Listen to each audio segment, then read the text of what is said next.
I didn't know she was carrying his child, not until whispers turned into truths I couldn't unhear.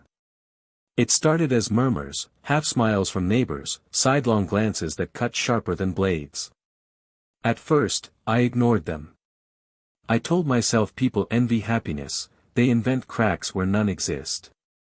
But then came the night I heard her name whispered with another man's, followed by the word child. My blood turned cold. The woman I sacrificed everything for, the woman who held my face in her palms and swore I was her forever, had hidden the kind of truth no heart can forgive. She carried life, but not mine. She buried it, tucked it away as if my ignorance could be her salvation. She thought silence would save her. She thought I'd crumble. Instead, I built something sharper than her lies. Revenge doesn't arrive in flames. It grows like frost, slow, quiet, inevitable. And while she prayed I'd never discover her betrayal, I was already carving the path to my answer. She feared I'd make a scene. What she never expected, was how beautifully silent I could destroy her. When I think back, it's almost laughable how perfect it all seemed in the beginning. We weren't two strangers fumbling into love, we were two flames catching the same spark, burning brighter because we found each other. I remember the first time she smiled at me. Not the polite kind you give in passing, but one that lingered, one that made me feel as if the whole world had turned its gaze away just so I could bask in it. From that moment, I trusted her more than I trusted myself. We built our life slowly, brick by brick. My days stretched long with work, double shifts, overtime, odd jobs no one else wanted. My hands grew rough, but every coin I earned, every hour I lost, I gave willingly because I wanted her to have comfort. I wanted her to never question if she was loved. She used to wait for me at the small cafe near the bus stop. She'd sit by the window, a book untouched in front of her, pretending to read while she scanned every face that passed until mine appeared. I'd drop into the seat across from her, exhausted, covered in dust or sweat, but she'd lean in, brush her fingers across mine, and whisper, "You're my forever." And I, like a fool, would answer without hesitation, "I'll make a home for us, no matter what it takes." That was our ritual. I'd save money for little things, flowers from a vendor on the corner, a pair of earrings she once admired in passing, even something as small as her favorite pastry wrapped in paper. Watching her eyes light up, watching her giggle like a child as she took the gift into her hands, made me feel like every sacrifice was worth it. There were nights we stayed awake until dawn, laughing about nothing and everything. She'd lie with her head on my chest, tracing lazy patterns across my skin, talking about the future as if it was already waiting for us. A house. Children. A garden where she could grow lilies. She painted the picture so vividly I could almost see it in front of me. People admired us. My mother once said, "The way she looks at you, it's like you're her entire world." Friends joked about how rare it was to see a couple so inseparable. Even strangers would glance twice, nodding as if to acknowledge that yes, we were that kind of love, the rare, enviable kind. And I believed it. God, I believed it with everything in me. I defended her against every rumor. Small-town gossip is venomous, and tongues love to wag when two people look too happy. A neighbor once muttered about seeing her walking alone at odd hours, and I laughed it off. "She's probably restless." "She likes the night air," I said, never once allowing the seed of suspicion to grow. Another time, a coworker teased, "Careful, she's too beautiful for one man," and I answered with pride instead of fear. She chose me, I thought. That was enough. Every sacrifice I made was anchored in that trust. Every bead of sweat, every ache in my back, every moment I forced myself to keep going when exhaustion screamed at me to stop, it was all for her. Looking back now, it feels cruel. Cruel that I gave so much, blind and eager, while she measured her love in secrets. But at the time, she was everything. My reason, my anchor, my forever. And I would have bled myself dry to see her smile one more time. At first, the changes were small, so small I convinced myself I imagined them. She stopped waiting for me at the cafe. The first night I thought she was sick, or maybe caught up at home. But then it happened again, and again, until I realized the seat by the window stayed empty no matter how long I searched for her face. When I asked, she smiled faintly and said, "Oh, I just thought you'd be too tired to meet. I didn't want to burden you." It sounded reasonable enough. She said it with that softness in her voice that always disarmed me, so I accepted it. But something in her eyes didn't match her words. They were restless, darting as though chasing shadows I couldn't see. Then came the late nights. I'd call and she wouldn't answer. Hours later, she'd return my message with some excuse. She was with a friend, she lost track of time, her phone died. Each one harmless enough on its own, but strung together they formed a chain of absences I couldn't ignore. One night I caught her slipping through the door long after midnight. I was half asleep on the couch, waiting without meaning to. "Where were you?" My voice was rough, heavy with exhaustion. She froze, hand still on the doorknob. Then she laughed lightly, too lightly. "Just with Anna. You know how she is when she starts talking, she never stops." I wanted to believe her. I wanted to nod, yawn, and let it pass. And I almost did, until I noticed the faint smear of lipstick on her wrist. Hers was still perfect. "Anna?" I asked again, my tone sharper. Her smile faltered, just for a fraction of a second, before she recovered. "Yes, Anna. Who else would it be?" That night, I said nothing more. But silence does not mean peace, it means war brewing in the chest. It wasn't only the absences. It was her touch, too. She used to curl into me at night, resting her head against me like I was her refuge. But lately, she shifted away, clinging to the far side of the bed. When I reached for her, she stiffened, as if affection had become a burden she couldn't bear. "What's wrong?" I asked one evening, after she brushed my hand away without meaning to. "Nothing," she snapped, too quickly, then forced a smile. "I'm just tired." Tired. That was her word now. Every excuse wrapped itself in exhaustion. It stung, but I told myself love endures small wounds. Everyone changes. Everyone has seasons. I buried my doubts beneath loyalty, telling myself she deserved patience, not suspicion. But the world outside our walls whispered differently. It was Daniel, my oldest friend, who planted the first seed of dread in me. We were sitting at the bar, drinking cheap beer, when he leaned in and said, "Don't take this the wrong way, but I saw her the other day." "Saw her?" I asked, already tense. "With someone. A man I didn't recognize. They were walking down Main Street. Pretty close, too." I laughed it off, though the sound felt jagged in my throat. "You're mistaken. She's been spending more time with friends lately, maybe you saw her with one of their brothers or cousins." Daniel didn't push. He just gave me a long, steady look, the kind that said he wanted to protect me but knew I wasn't ready to hear more. That night, I lay awake staring at the ceiling, my chest tight with unease. His words clung to me like smoke. Days turned into weeks, and the cracks spread. She grew sharper, more defensive. Simple questions felt like interrogations to her. "Where are you going?" I asked once, when she grabbed her coat in a rush. "Out," she said flatly. "With who? Why do you care so much? You don't trust me?" Her tone cut me down. I stood there, stunned by the sudden edge in her voice. She had never spoken to me like that before. I told myself not to read into it. Maybe she was stressed. Maybe she needed space. But deep inside, something darker stirred, a gnawing suspicion I couldn't quiet. I remember the night I heard her laughing in the kitchen, speaking softly on the phone. Her voice had a lilt I hadn't heard in months, warm, playful, alive. "Who's that?" I asked, stepping into the room.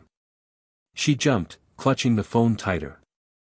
"Just Anna," she said again, that name becoming her shield. But her eyes betrayed her. They widened, then narrowed, as though daring me to question further. And I didn't. I swallowed my doubt, forced a smile, and walked away. Blind loyalty, they'd call it. I called it love. But love, real love, is supposed to bring peace. And all I felt was unease. I'd sit at work and wonder where she was, who she was with. Every unanswered call, every delayed reply scraped at me like a blade against stone. I told myself I trusted her. I reminded myself of her laughter, her promises, the way she once whispered, "forever," into my chest. But those memories were beginning to feel like relics, treasures buried beneath a mountain of shadows. One evening, I caught my reflection in the mirror and barely recognized myself. Eyes ringed with doubt. Jaw clenched too tight. A man unraveling, thread by thread. It wasn't the proof I wanted. It was peaceful. But both felt impossibly far from reach. And that was when I realized. I was no longer holding her hand. I was holding a ghost. I thought the cracks would stay hidden, that suspicion would remain nothing more than a shadow. But shadows have a way of becoming bodies when the light shifts, and soon, I wasn't just doubting. I was watching. It started with whispers. An old woman from down the street, hunched and weathered, stopped me as I carried groceries home. She leaned in, her breath thick with tobacco, and murmured, "You poor boy. You deserve to know." I frowned, confused. Know what? Her eyes flickered with pity, the kind that twists a man's stomach. She had a child. Months ago. Quietly. No father by her side.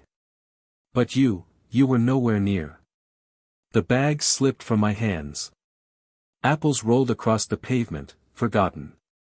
I stared at her, unable to form words. A child.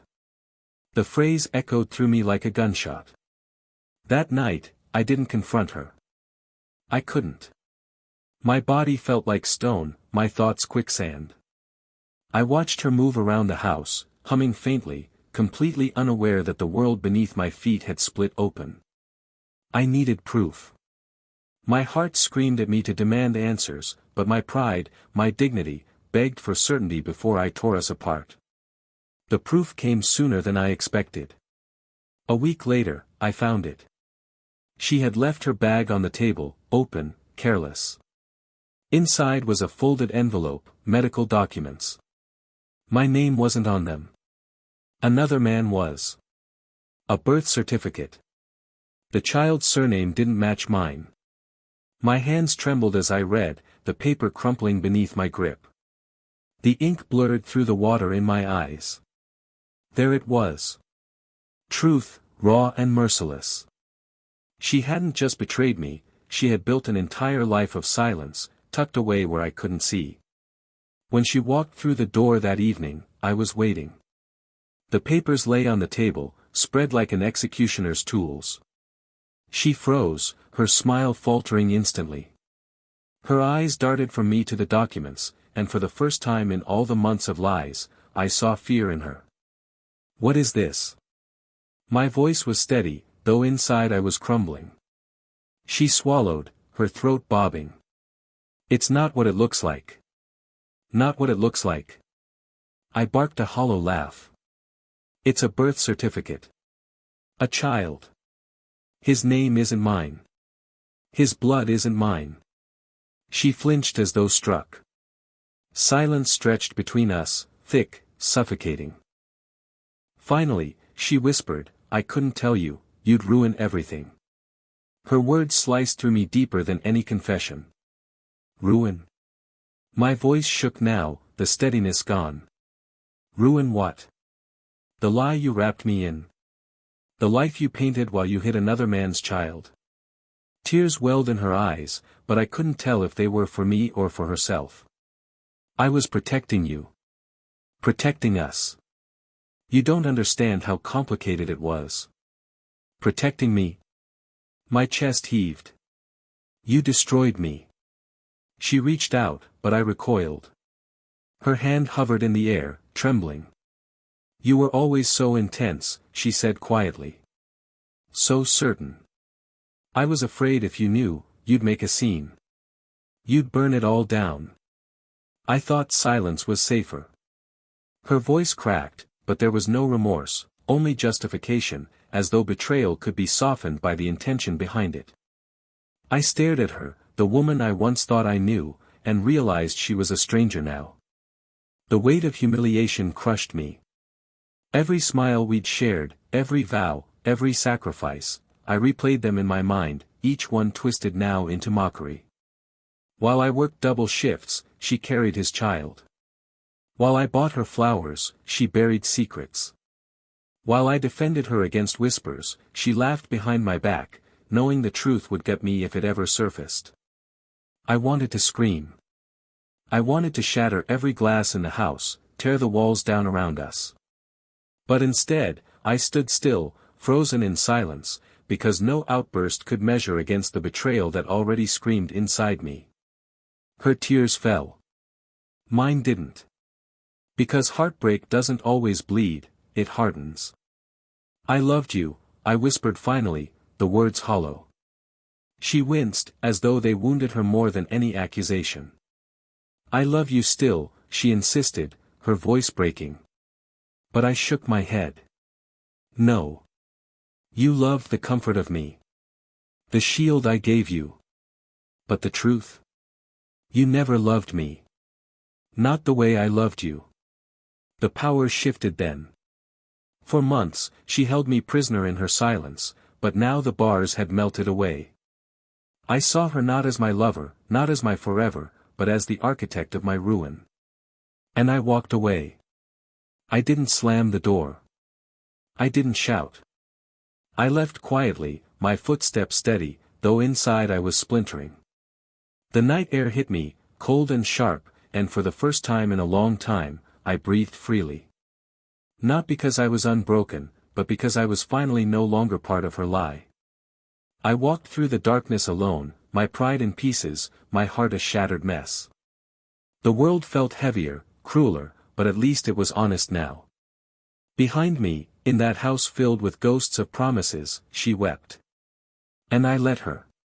Because my silence, in that moment, was louder than any rage I could have unleashed. I gave myself a week to grieve. 3 days into it I burned the photographs. It was a small, deliberate thing, me crouched on the floor, matches in hand, watching images of smiling faces curl black and fall into ash. I didn't cry. I catalogued. Each picture was a ledger entry, trust lost, time stolen, love squandered. The flames licked the edges of paper and with every curl I felt lighter and, terrifyingly, clearer. Grief was a luxury I could no longer afford. The hurt had sharpened into something else. A decision. A shape. I told myself over and over, if she could bury a life to protect her version of comfort, then I could plant a truth that would root so deep she'd never be able to pull it up again. At first, I softened the edges. I cut contact like scalpel work, slow, precise. I returned her calls later, and answered with one-word texts. I archived old photos. I changed passwords. I moved the small tokens of our life, seemingly random things, a mug, a sweater, outside the house to the trash bag I left by the door. I wanted fewer anchors. I wanted the old life to feel distant to me first, because I knew how dangerous grief is when it keeps you anchored to the person who broke you. People noticed the shift. My mother called, worried. Are you all right? She asked on the third night I slept in a different apartment, the couch there unfamiliar and merciful. I told her I was fine. I lied because it was easier than explaining the new architecture of my thinking, cool instead of hot, action replacing reaction. That lie felt good, light, practical. It fit the man I planned to become. I cleaned my face of the boy I had been. I got a haircut that took years off my softness. I went back to work with a cold competence that worried my boss in a way that pleased me. If she thought I'd crumble and make a mess, she hadn't accounted for the opposite, that I'd become deliberate, measured, patient.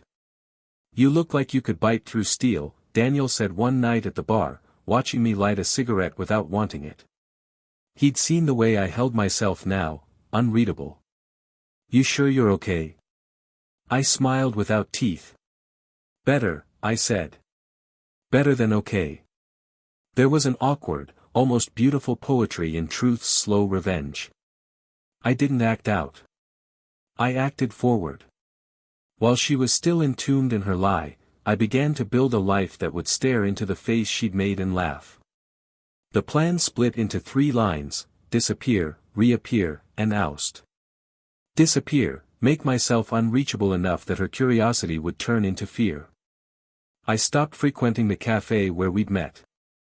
I changed my route home. I stopped liking her posts when she still dared to put things online. I wanted silence from her, but not to punish, rather to test.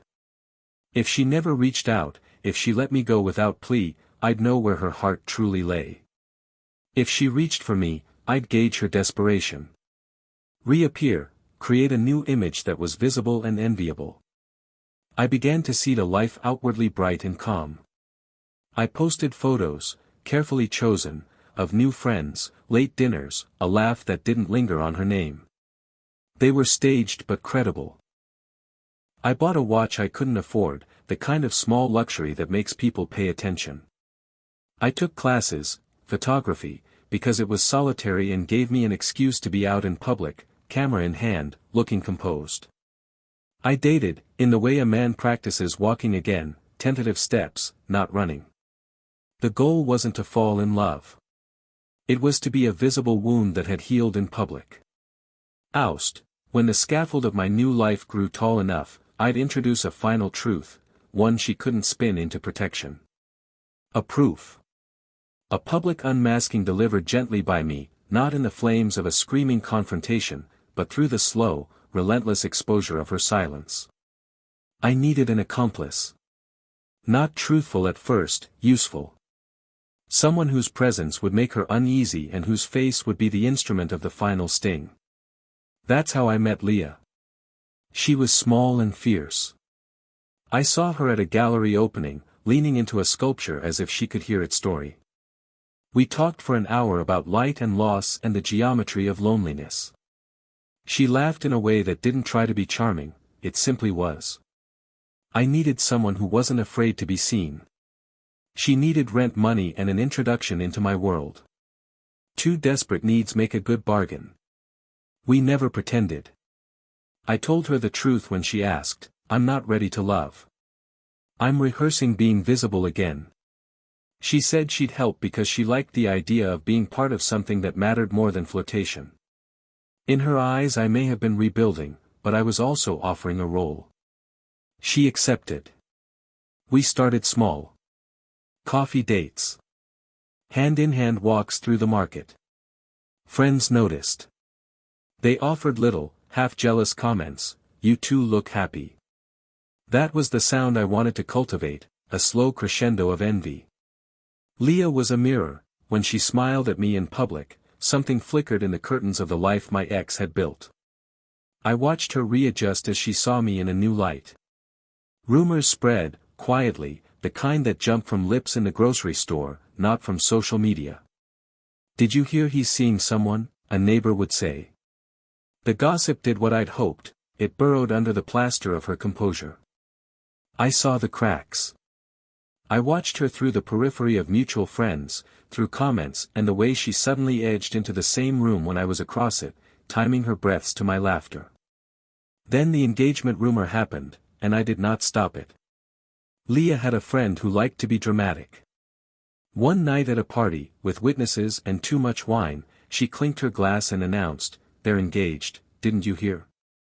People laughed, then leaned in. Someone posted a grainy photo on purpose, me with a hand resting gently on Lee's back at a rooftop, city lights pooling around us. The caption: "New chapter. Ring." It spread faster than the truth. Within 48 hours, a dozen messages landed in my ex's world, a handful of surprise texts and then the inevitable pain-fueled cascade, whispers, a call from an aunt, a message from a cousin. I watched for her reaction like a scientist watches a specimen. The first message I saw was a red receipt followed by nothing. Then a photo, a screenshot of the caption and my face, circled by someone who knew the old story. She reached out to friends. I patched together the fragments of what she said through other people. Fear was a blunt, honest thing. I heard she had stared at her phone until it hurt. She had paced the kitchen. One of our old neighbors told Daniel that she'd been seen calling someone over and crying into their shoulder, the kind of cry that says you thought you were safe and you were wrong. It didn't feel like triumph at first. It felt like a cold, surgical success. But revenge is not a single moment. It is a long, careful pulling of threads until the whole fabric unravels. There were setbacks. The human heart refuses to be a puppet. One evening, I walked past a playground and saw a child, small, solemn, holding a guardian's hand. The child had her mother's eyes. My knees ached. For a second the plan blurred. I nearly texted her. I nearly went home and offered myself as penance. I imagined holding the child, imagining names, birthdays, the small accidents of ordinary life. I didn't. I stood in the shadow and let my chest crack, but I didn't step into the light. I walked on. The ache didn't break me, it sharpened me. I memorized the way the child's hand fit in the adult's. I kept the picture in my mind like a compass that pointed not to revenge but to what revenge must not become, chaos. Another setback was the nights when the silence of the apartment screamed. I would lie awake and think about the life we once planned, a garden, lilies, furniture with our initials carved in it. The fantasy would press on my ribs until I could hardly breathe. I found myself dialing numbers and hanging up before the other person picked up. I almost called Daniel and asked him to drive over, just to listen. I almost begged Leah to stay. Each near fall was a test of my resolve. I learned to be alone with the ache without letting it steer me. And then came the small terror that almost toppled everything, seeing her with the child. It wasn't planned. I was walking past a cafe, the same one where she used to wait for me, and there she was, holding a small body in her lap. The child dozed, head against her shoulder, hair like shadows. She looked not like the woman who had built a life of lies, but like any woman with obligations she had never asked for. She looked tired in a new way, weary in a way that made pity and anger collide inside me like storms. The sight almost undid me. I wanted to storm the table, demand explanation, tear the infant out of whatever life she'd manufactured. Instead, I stood across the glass as she fed the child, her fingers gentle, the promise of a mother in every slow motion. My chest split. For a fleeting second, I considered abandoning the revenge. For the briefest breath I thought, maybe the truth of my pain was not to humiliate, but to heal. Then I remembered the months of falsehood. I remembered the envelope, the parchment proof, the night she said, "I couldn't tell you." I remembered how she had framed her betrayal as protection. That memory burned hotter than pity. I turned and left. Back at home, I wrote lists.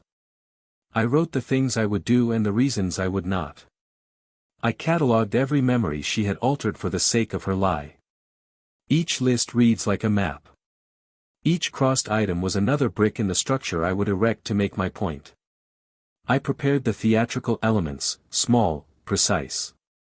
An engagement ring for show. Professional photos timed to the right week to seed social media in a pattern that suggested stability and moving on. Calls to mutual friends not to gloat but to let them see, subtly, that I had not fallen into ruin. I wanted pity to be scarce and admiration to be abundant.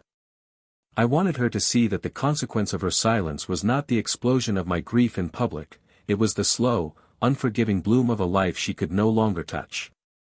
Her world was elastic, reputations bend. I would not break her with spectacle. I would let the truth press until her social fabric wore thin. The rumor mill would do the rest. Still, sometimes the old me surfaced, and it was terrifyingly human. I found myself watching the clock, waiting for any sign that she wanted to talk. I caught myself imagining her kneeling at my feet, begging. That fantasy was a betrayal of my plan. I punished it. I stared at my reflection and said aloud the reasons: dignity, retribution, the need to own my narrative. The voice that answered back was cold and clear. If she could bury the truth, so could I told myself in the mirror. But mine would bloom into something she couldn't escape. And so I watered that plant with patience. I cultivated appearances. I let gossip do the heavy lifting while I kept the edge of my life dull and useful. The ultimate truth would be public, surgical, and mercilessly quiet. I would not ruin her with theatrics. I would simply take back the stage she had stolen and show everyone the script she'd written without me.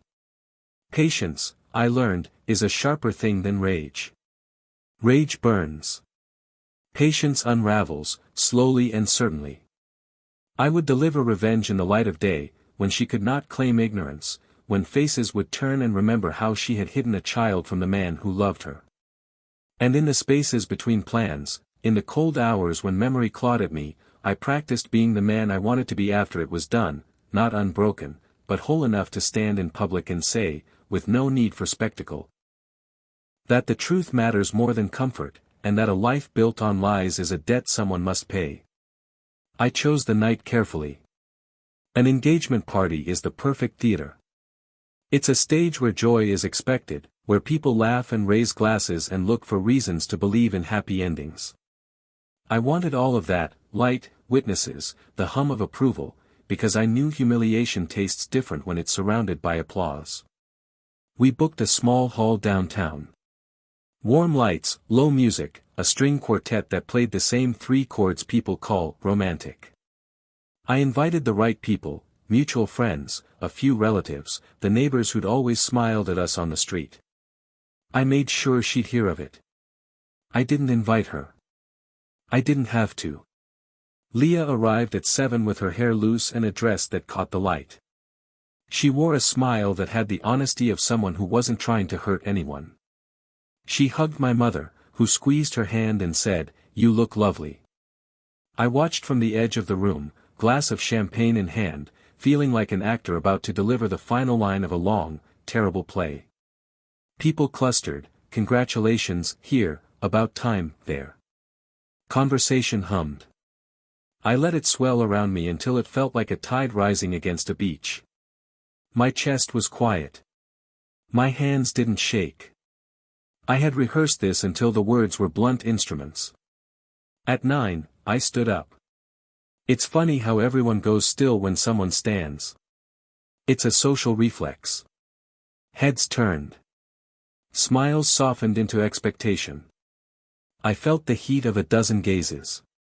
I cleared my throat. My voice was steady. "Thanks for coming," I said. The echo of clinking glasses died. "I won't take much of your time."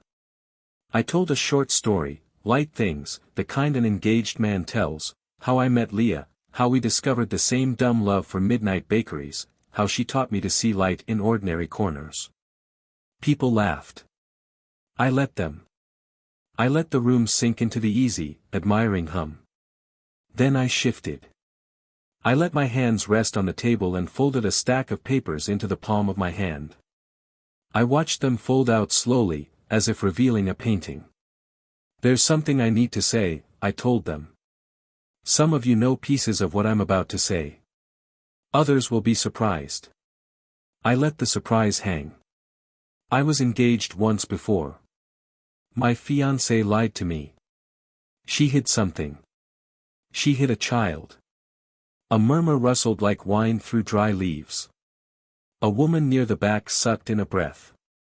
Someone asked, "Who?" like a person searching a name in a memory bank. I didn't look for her. I didn't need to. People's eyes darted toward the entrance, searching, gossip quick. I watched them turn instead to the stack of papers in my hand.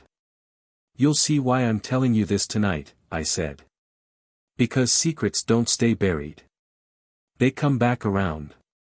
And if lies are meant to protect, they should at least be honest about whom they protect from.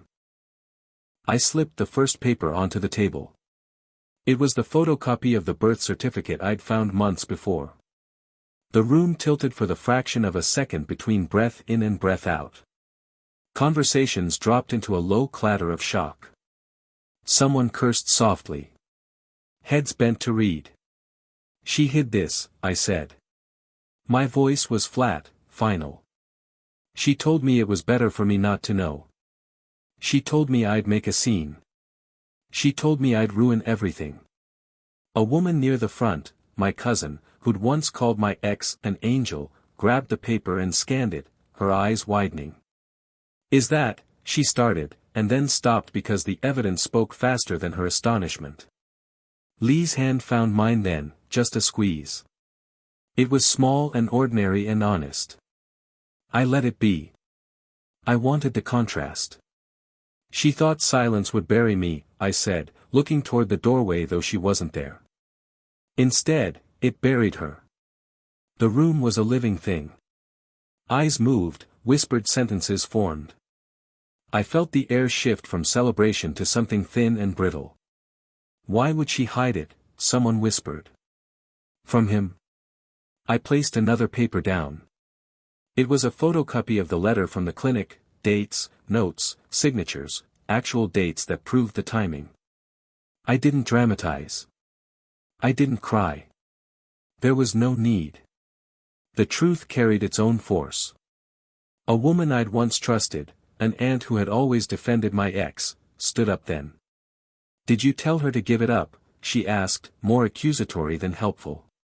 Did you ask her to? No, I said. I didn't ask. I didn't know. She made the choice to hide it. She made the choice to keep me out. Someone at a corner table muttered, how could she do that? The word coward drifted across the room, and that felt like the first clean strike. Then the door opened. I heard footsteps in the hall. Conversation paused again. I watched heads tilt toward the entry like flowers following light. She stood in the doorway, minutes before she'd been a rumor and now literally a person across the room, clutching a tote bag as if it could shield her. Her face had that color of someone who expected storms but hoped to walk through them with their umbrella intact. For a second she looked like she'd been caught by accident, like someone had recorded her in the act of cheating at life. She faltered. Her eyes searched for me. They found me and she tried, for a moment, to reconstruct the calm she'd worn for so long. Why are you here? I asked, though everyone could hear me. The question landed in the hall like a bell. Her hands shook so badly the tote sagged. She started. You knew about this party. My voice is softer now. You knew people would be here who loved you. You knew this was the life you'd been hiding behind. She swallowed, words like stones. I wanted to come. I wanted to see, her voice broke. I wanted to see if you'd move on. People watched. I watched how her fingers folded around themselves. How she tried to make a fist and failed. Someone at a table whispered, she looks so small. I let the silence stretch. It did the work that anger once promised to do and never could. Then my mother rose, and I felt something like sorrow and something like relief in equal measure. She walked toward the doorway, stood an arm's length from my ex, and said, quietly, why didn't you tell him? Were you afraid of him? What would he do? My ex's shoulders sagged under the question.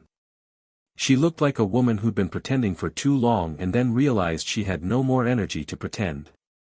Her voice came out thin. I thought I was protecting him. From what? My mother asked. There was no softness left in her voice.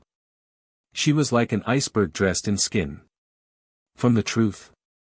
Tears came then, but they didn't sway the room. Guilt doesn't always make people kinder, sometimes it only clarifies their direction. Someone's cell phone lit up as they started to call others. A neighbor I'd grown up with stared at my ex with a face I'd never seen on him, judgment, yes, but also a kind of wounded pity. She reached for me. It was clumsy, a hand that remembered how to touch. I did not take it. I would not allow her the comfort of a rescued man. Comfort was the currency she'd spent while hiding a life from me. Please, she whispered. I didn't know how to tell you. I was scared. I set my glass down. That's the thing about fear, I said. It doesn't get to choose what it saves and what it ruins. You chose. You chose secrecy over honesty. You chose to make a decision about a life that involved me without giving me the right to decide. A cousin I hadn't spoken to in years stood then, voice low and trembling. You used him, she said to my ex, you used his love as a blanket while you sheltered someone else. My ex's face contorted, not with rage this time but with the small, sharp realization that her social world had turned against her. The people who had once applauded her were now peeling away, their applause gone cold. Friendship is easy when your story fits the room. It is less generous when your story requires an explanation. I had not expected this much quiet. My plan had been clinical, but human reaction is messy. There were people who asked gentle questions, is there another side to this? And there were those who sharpened the knives for her. The balance didn't matter.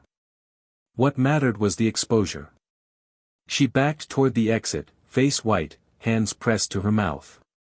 For a heartbeat I imagined her running. For another heartbeat I imagined her collapsing. She chose neither. She stood there, humiliated and proud in the same small marvel.